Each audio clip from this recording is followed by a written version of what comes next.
Ja, ich glaube, durch meine Ernährung unterstütze ich nicht nur meine Recovery, sondern auch meine Performance. Ich bin der Meinung, man isst, was man isst. Und Essen ist für mich auch Medizin.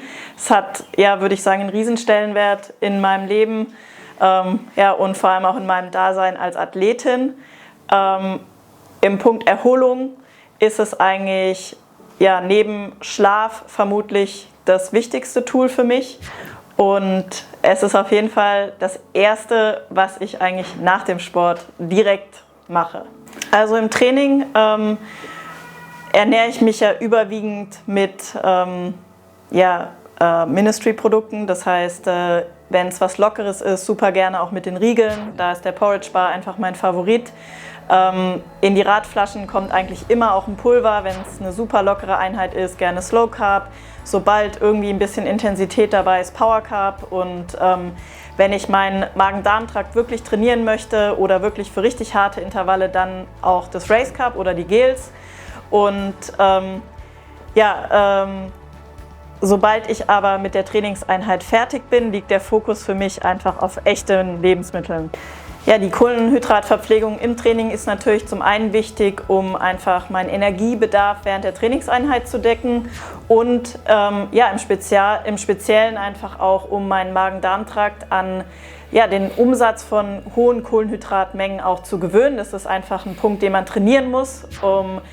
Was ich mir davon verspreche, ist, dass ich im Rennen oder unter hoher Last einfach möglichst viel Energie auch freisetzen kann und auch wieder aufnehmen kann. Das darf man nicht unterschätzen. Wenn man das nicht trainiert, führt es einfach dazu, dass man im Rennen sehr schlimme Magen-Darm-Probleme bekommen kann, Durchfall, es wird einem übel, der Körper kann die Carbs einfach nicht aufnehmen. Von daher ist das eine wichtige Komponente in meinem Training.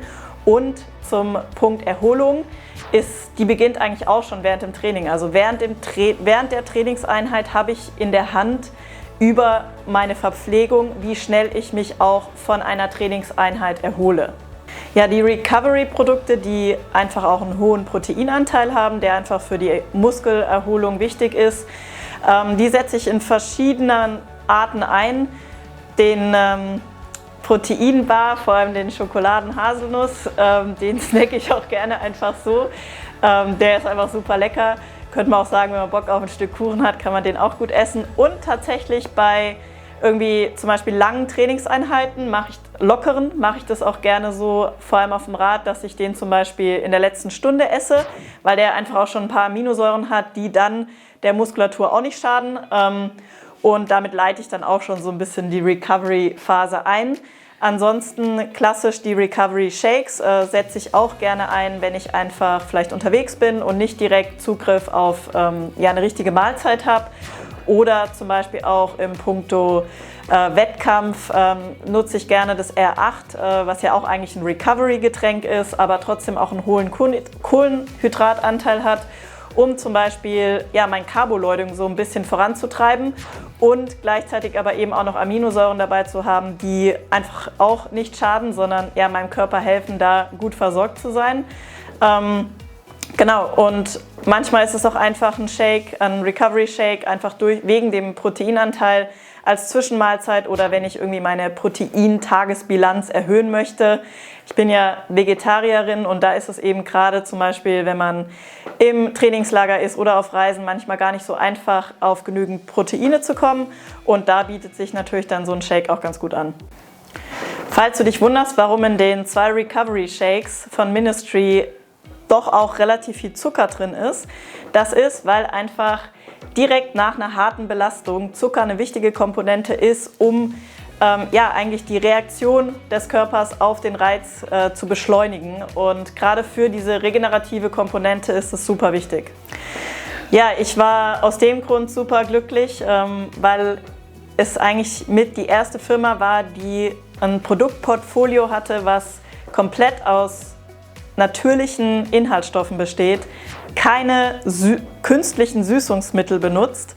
Ein ganz wichtiger Punkt eigentlich bisher, alle Protein, Pulver, Riegel und auch Gels und so weiter die ich sonst kannte, die irgendwie geschmeckt haben, hatten immer künstliche Süßungsstoffe, die bei mir einfach immer zu Magen-Darm-Problemen führen und im Endeffekt, wenn man sich damit beschäftigt, auch sehr negative Auswirkungen auch auf die Leistungsfähigkeit haben können und die Gesundheit.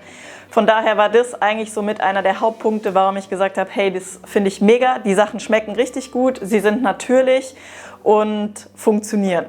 Und dann gibt es noch einen Hidden Champion, den glaube ich nicht jeder kennt. Die Produkte von Ministry sind, glaube ich, alle getestet. Was für eine Relevanz hat das für dich? Ja, ein Aspekt, der auch natürlich vor allem im Profisport super wichtig ist, dass man sich darauf verlassen kann, dass die Produkte rein sind. Das heißt, dass da keine Verunreinigung mit irgendwelchen dopingrelevanten Mitteln besteht. Und sowas passiert meistens, wenn Produkte irgendwo abgefüllt werden, wo vielleicht eben auch noch andere Firmen abfüllen lassen, die vielleicht irgendwie fragwürdige Substanzen verwenden.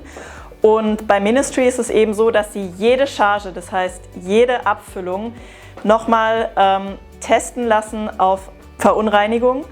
Und das ist ein Mehrkostenaufwand, den sie da eingehen und damit aber im Endeffekt dieses Siegel haben, dass es rein ist, dass man sich keine Sorgen machen muss und das ist für mich ein super relevanter Punkt.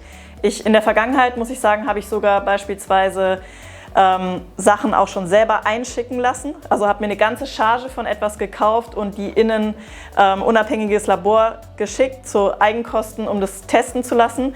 Weil eben beispielsweise, wenn ein Produkt auf der Kölner Liste gelistet ist, bedeutet das, dass eigentlich eine Charge getestet wurde und die wurde gelistet, aber das bedeutet nicht, dass automatisch alle nachfolgenden Chargen auch getestet werden.